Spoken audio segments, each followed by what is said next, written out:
Hello, everyone. I'm Alexis Christoforous. Thanks for streaming with us. Today on ABC News Live, the winter weather emergency sweeping the country. At least 180 million Americans hit with a massive Arctic blast, bringing blizzard conditions and the coldest Christmas in decades. The reaction following Zelenskyy's historic visit to Washington. Ukraine's president addressing Congress. Your money is not charity. It's an investment in the global security and democracy that we handle in the most responsible way. His urgent plea to lawmakers and his new warning for the U.S. FTX founder Sam Bankman-Fried back on U.S. soil. The major development in the criminal case against the former crypto company CEO. What we're learning about the new star witnesses as he faces a judge. But we're going to begin with the winter weather emergency with just 3 days to go until Christmas. More than 180 million Americans hit with sub-zero temperatures, blizzard conditions, and dangerously high winds. 45 states are under storm alerts, and President Biden is warning Americans to take these storms seriously. I encourage everyone, please heed the local warnings. We've tried to contact 26 governors so far in affected regions. It's not like a snow day, you know, when you're a kid. This is serious stuff. Cheryl Scott from our Chicago station WLS has more on where those storms are headed. Hi, Cheryl. Yes, we're tracking this powerful storm system, and it's not just about the snow, the rain, but the brutal cold, and that cold air is here. Some areas waking up this morning with wind chills well below zero. You can see across the northern plains, we're looking at wind chills that were 40 to 60 below zero. This is when frostbite can occur in less than 5 minutes. Dangerous, life-threatening cold. All of this cold air plunging deep south. Places like Texas tomorrow will have feel-like temperatures near and below zero, and then all of this cold air sliding to the east. Florida, it's going to be so cold for Christmas Eve, and parts of the Northeast will have those wind chills well below zero, including the Midwest. Just for instance, take a look at this temperature drop. You can see 60s, 50s across the deep south. Here comes this Arctic front, blasts on through, dropping those temperatures by 30 degrees. We wake up with wind chills near and below zero, and that's the same thing for the Northeast. 50s on Friday out ahead of the front, and then dramatically dropping temperatures in just a matter of hours with wind chills into the day on Friday night and Saturday below zero. We're timing this storm with heavy snow across the Midwest, the Great Lakes, and then heavy rain up and down the I-95 corridor. This is going to create some treacherous travel before the Christmas holiday. Alexis? Indeed. Cheryl Scott, thank you.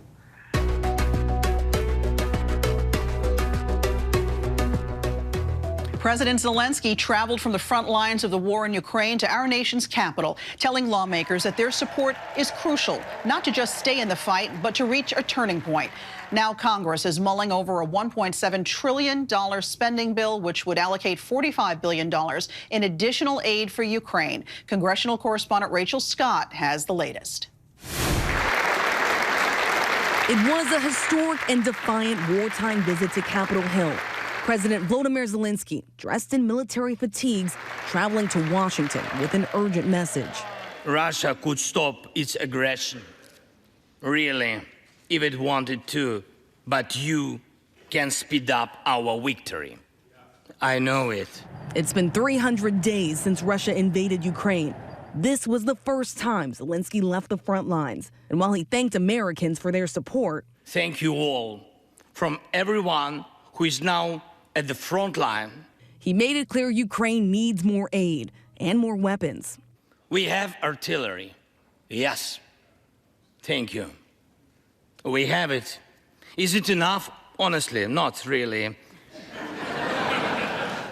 Zelenskyy warning if Russia is not stopped now, other allies could be under attack too. Your money is not charity. It's an investment in the global security and democracy that we handle in the most responsible way. He took that message to the White House as well, meeting face-to-face with President Biden, who vowed to support Ukraine for as long as it takes. What you're doing, what you've achieved, it matters not just to Ukraine, but to the entire world. The president announcing a new $1.85 billion aid package, including a powerful Patriot missile defense system to protect against Russian missile and drone attacks. And as Zelenskyy closed out his trip to Washington, he left the American public with one final image, handing leaders a Ukrainian flag signed by soldiers in a desperate fight for freedom. let this flag stay with you, ladies and gentlemen. This flag is a symbol of our victory in this war. We stand, we fight, and we will win because we are united. Ukraine, America, and the entire free world. And our thanks to Rachel Scott for that. We have breaking news now. The Senate has reached a deal to vote on a $1.7 trillion government funding bill that includes $45 billion for Ukraine. ABC's Catherine Faulders joins me live now, along with our White House correspondent Karen Travers for more. So, Catherine, I'll start with you. President Zelenskyy made an emotional and personal appeal for that aid. How much of an impact do you think that had on lawmakers? Well, look, in the Senate, Zelenskyy's speech really just reiterated that need for aid to Ukraine. In fact, this hit a snag last night in the Senate, so it obviously had to wait until today. But look, now that the Senate will vote on this and pass this, it will come over here to the House. Now, in terms of Zelenskyy's speech in the House, McCarthy, the leader of the Republican Party, repeated his blank checks line. You heard Republicans like Matt Gaetz, Lauren Boebert say that they weren't going to vote for this. The Republican caucus is already whipping against this, but it is expected to pass once the Senate, of course, sends it over to this side, to the House side, in the next few hours. And Karen, you talk with radio hosts across America every day. How are people reacting to Zelenskyy's visit and his appeal for more aid? Alexis, one of the biggest things that I think people were struck by last night watching that speech from President Zelenskyy was the bipartisan reaction. The fact that you had Democrats and Republicans on their feet, 18 standing ovations for the Ukrainian president. And there was an agreement that, at least from watching that speech, that America in that room was united behind the cause of the Ukrainians. And I think there was also a recognition that President Zelenskyy was here to thank the American people, to thank the American Congress and President Biden, but also here to say that this economic assistance needs to continue. Now, last night, of course, there was applause. There might have been agreement, but the fights over funding are still to come. As Catherine's talking about, $45 billion in aid is likely now to be approved. So that fight will be punted for some time, but that doesn't mean that that fight is now put off forever. It is likely to come at some point in the new year. And Catherine, we know there were some sticking points here in negotiations. What do we know about how this deal was reached? Yeah, so last night there was a bit of a roadblock when Senator Mike Lee proposed this amendment to reinstating Title 42. It had to do with the vote threshold, so technically it would have passed in the Senate, but it wouldn't have passed in the House. So they created this workaround of sorts where they will have separate votes on Title 42 that are expected to fail in the Senate. That enabled this bill, of course, to come over to this side today. And Karen, I just want to switch gears for a moment and ask what you're hearing across America when it comes to that immigration policy, Title 42. You know, I thought it was really interesting this week as this headline became so big because of the Wednesday expiration date, of course, before it was put on pause with the court cases, how it certainly seemed like for a lot of people in this country, it was not on the front burner. It was not something they were following or even understood very well, Alexis. I got a lot of questions about why this was happening, why the administration was lifting this, and what exactly Title IV was doing. And I think the fact of what the administration had as a plan going forward for the border broadly was the big thing. All right, Karen Travers, thanks. Now to Sam Bankman-Fried, who has landed in the U.S. to face federal charges after being extradited from the Bahamas. The disgraced former FTX CEO, now in FBI custody, and is expected to be arraigned here in New York today. This comes after prosecutors revealed 2 of his top associates secretly pleaded guilty to criminal charges in the collapse of the cryptocurrency exchange. Senior investigative reporter Aaron Katursky joins me now live from outside the courthouse here in New York, along with the ABC News contributor and host at the Law and Crime Network, Brian Buckmeyer. So, Aaron, Bankman-Fried's ex-girlfriend, who ran his hedge fund, Alameda Research, and FTX co-founder Gary Wang both pleaded guilty. They're cooperating with investigators. Do you think we could see more people be charged here? I think so, and prosecutors have put people on notice to say anybody who has committed any misconduct in connection with the collapse of FTX should come forward and come forward soon, because we heard the U.S. attorney here say patience by the prosecutors is not going to last forever. And he said we are moving quickly and we are not done. But already the guilty pleas and the cooperation deals involving Caroline Ellison and Gary Wang give prosecutors a leg up on Sam Bankman-Fried. It puts him in a much more legally perilous position, because these are not just two workers at FTX. These are two close collaborators. The three of them lived together in a palatial condo in the Bahamas. They were in position to know about how money moved between FTX and Alameda Research, the privately controlled hedge fund of Sam Bankman-Fried's. So prosecutors now have insiders. And Bankman-Fried is expected in court, should be a short time from now, Alexis. He's expected to plead not guilty. Didn't take them terribly long to turn on Bankman-Fried. Brian, federal prosecutors say they are cooperating with investigators here. How could that change the defense's strategy?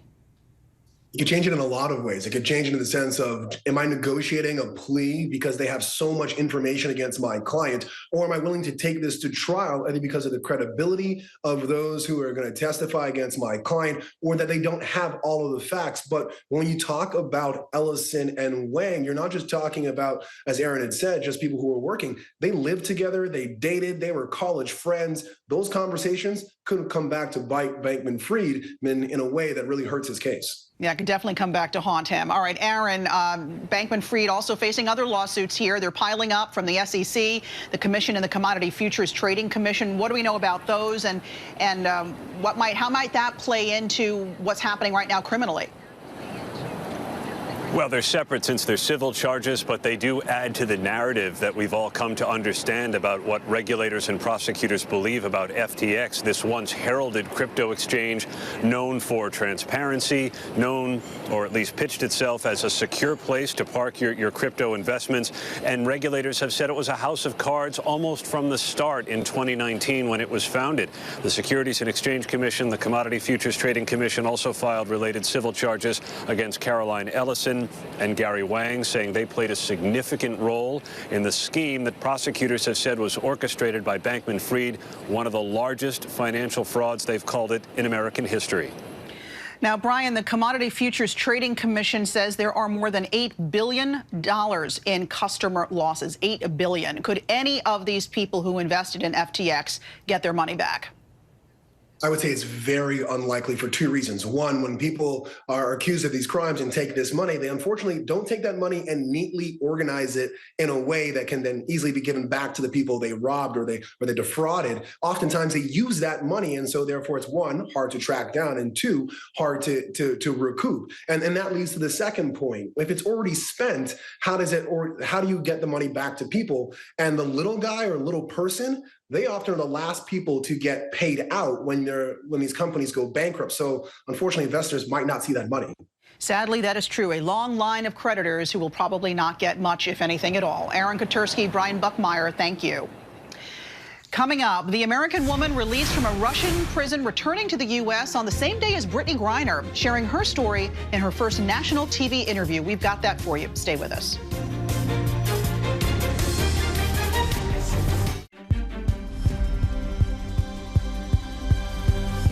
Welcome back. An American woman is sharing her harrowing account of her nearly year-long ordeal behind bars in Russia. In her first national television interview, Sarah Krivanek spoke out about her saga of being entangled in the Russian legal system and how she feels she's been abandoned. ABC's Will Reeve sat down with her. After nearly a year in a Russian prison, Sarah Krivanek is back home in the U.S. and speaking out in her first network TV interview. What's on your bruschetta? Come back. The English teacher had been living in Russia since 2017. Last November, she was arrested for assaulting her roommate with a knife. She says he was abusing her, and she acted in self-defense. He comes busting through the door, busts the door down, breaks the TV, picks me up by my hair and throws me across the room and starts thumping on me. I'm completely covered in bruises like a raccoon across my eyes. The next month, after visiting the U.S. Embassy, A diplomatic official arranged for the 46-year-old to fly back to the U.S., but she was taken into custody at the Moscow airport prior to boarding. Krivanek says she thought she was free to go. At her trial in February, just weeks before the Russian invasion of Ukraine, Krivanek was sentenced to 15 months in a penal colony. I start bawling. I'm just sobbing. I can't even speak. I can't speak in English. I can't speak in Russian. I'm just gibberish. Do you believe that your status as an American and the war in Ukraine had any bearing on your fate? Absolutely had 100% bearing. If this situation would have happened at an earlier time or a different time in history, I wouldn't have been sentenced at all. And shortly after I was sentenced, on the 11th of February, was detained another American in the airport on the 17th. Brittany Griner. Yeah, which was Miss Griner. So I believe that a person could easily say, of course they used these two situations as an advantage for their political agenda. There's a stark contrast between the attention paid to WNBA star Brittany Griner's case and Krivanek's. Unlike Griner, the State Department never classified Krivanek as wrongfully detained. It feels like that my patriotism or my citizenship to my own country meant absolutely nothing. They might as well have just left me there. They completely throw out the fact that another human being, another American citizen, is also going through, her sufferings with no support. You said you were angry. Who are you angry at? I'm angry at our U.S. government. Why? For leaving me there behind to rot. They said, we are working on your case very diligently. Somebody's going to come out to see you in the colony. Nobody ever came. Krivanek served her time in a remote penal colony housing male and female inmates. She says she had no way to communicate with the outside world. She was desperate for anyone outside the prison to know where she was. I thought I could complain about the prison administration and the conditions of how I'm living to the right person.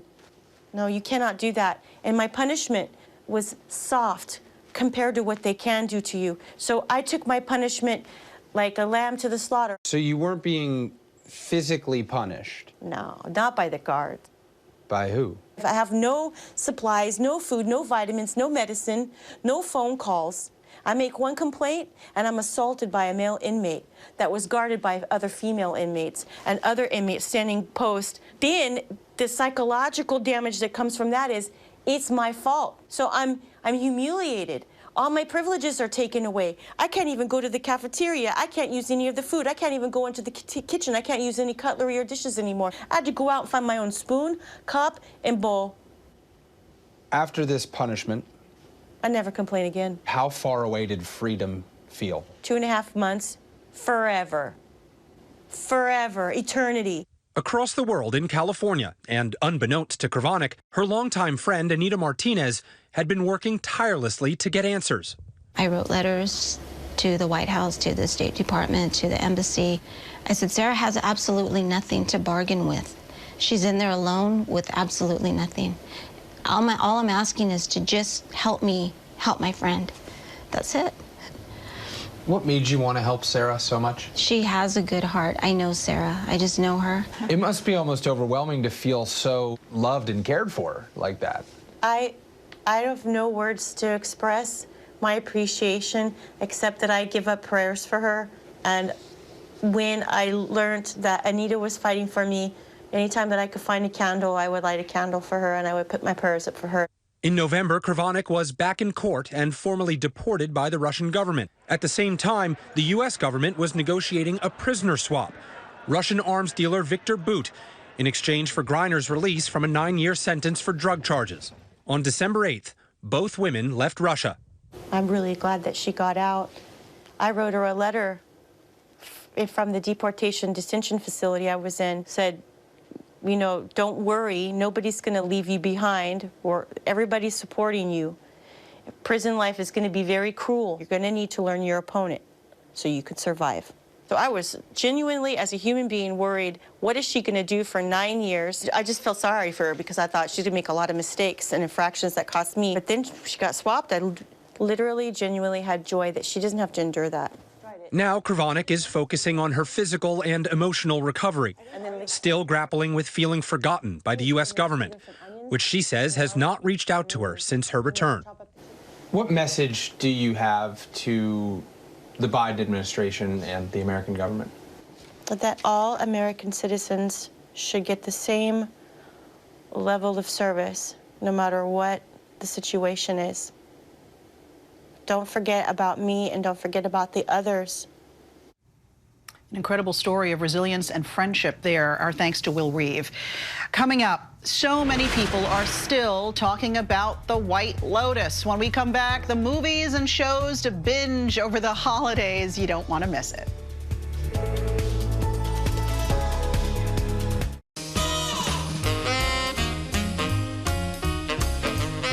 The holidays are here, which hopefully means a little time to catch up on all those movies and TV shows we've been hoping to watch. If you're looking for some ideas on what to binge, our ABC News contributor Mike Muse has got you covered. All right, Mike, so give it to us. What movies are hitting the theaters this holiday weekend? I mean, Avatar. I mean, that's just a movie that everyone, I think, needs to see. It's such a great cinematic production. The cinematography, the special effects, the storyline. I mean, you can't go wrong. We've been waiting so long for Avatar Part 2 to come out. So that is a must-see. Empire Light, for those who don't like big box office smash hits or sci-fi, Empire Light is one of those really great art house movies. It has Olivia Colman. You can never go wrong with Olivia Colman. My God, is she a great actor. And then for a family-friendly movie this holiday season, Puss in Boots. I mean, from the storyline of Shrek, I think it's going to be everyone's family favorite this holiday season. You cannot go wrong with Olivia Colman. You're absolutely right. All right, what are some of the shows that people can binge watch? I mean, White Lotus is just taking everyone by storm. But I have to be honest with you, I really enjoyed season 1 a lot more than season 2. Season 1 for me was a little bit more comedic, but I understood season 2 to be more of a dark comedy. And once I changed that perspective, I could not take my eyes off watching that film. The other one is The Recruit. I think that is going to be the sleeper of the holiday season. I binged that in one sitting. It's such a fantastic show about like CIA and espionage, but it's fun, it's light, it's not as heavy, but it has a really great serious storyline to it.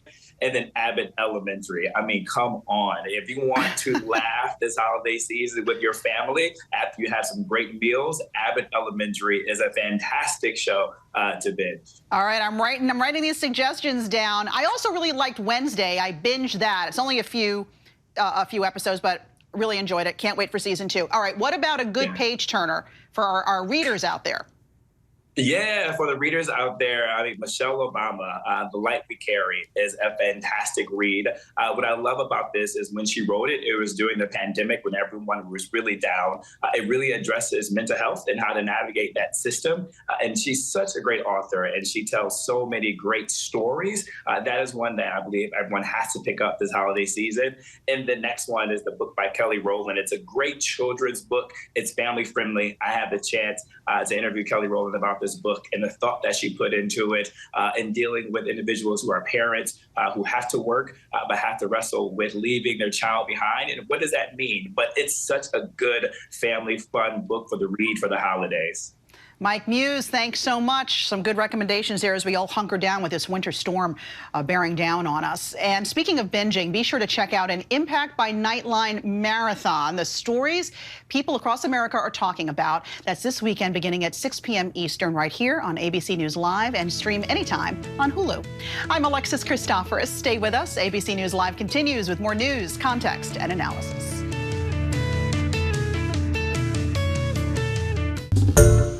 Hi everyone, George Stephanopoulos here. Thanks for checking out the ABC News YouTube channel. If you'd like to get more videos, show highlights, and watch live event coverage, click on the right over here to subscribe to our channel, and don't forget to download the ABC News app for breaking news alerts. Thanks for watching.